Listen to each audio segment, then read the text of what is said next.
sung khalung khate I khosa rol ram te I kan len tang hi sui la ngul hom bia te na ki sung loi so lei tung kan nang sung chan toi te man zia chiang mi in sung sang chu kan tung var ram nun chu hi lei a am te in sang var ram ser sua ko si asunga dut nak lem se min mai pal le an kan nem te khale kha so na tang si do nang le rem nang in sak mi runin chu tu thei rol si lo hi le in sang nom chu van ram a chang dam lo na kan tung chan pol le be dong in kan cha na khin se her zoi ro na lung put tho nem o khi si vai chưa đang mang in tha deu chin sung ri piang adam te du do nak te lo nun chu sia san kai lo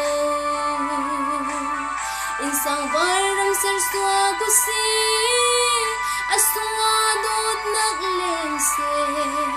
min mai pal le an kan nem te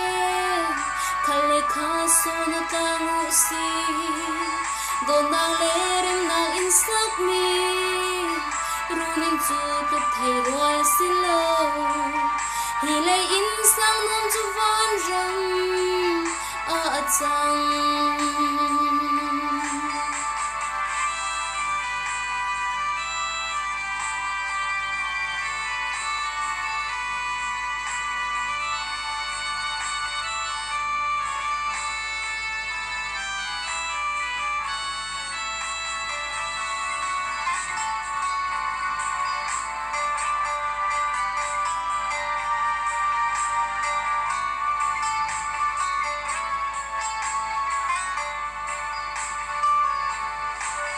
in sung sang a re se chan le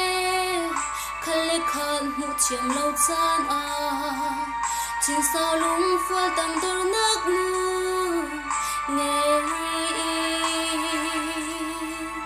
ngai chiang tu si chu zuam o I mi pat na chu cheng king lo I shi lung put nei mi in sang nuam din u si in sang var ram ser sua ko si asunga dot nak lem se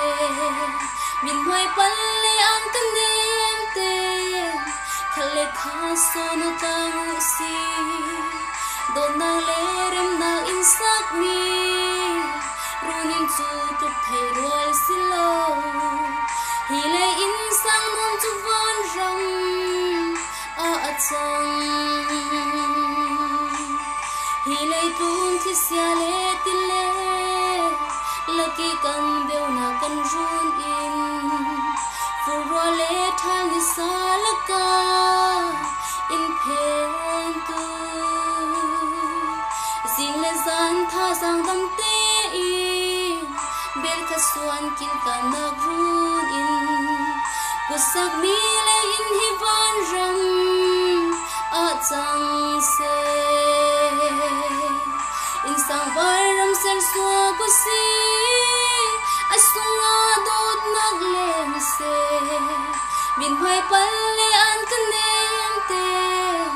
khale kha so na tang si do na le rem na in sak mi runin chu tu thei roi si lo hi le in sang nom chu van ram a chang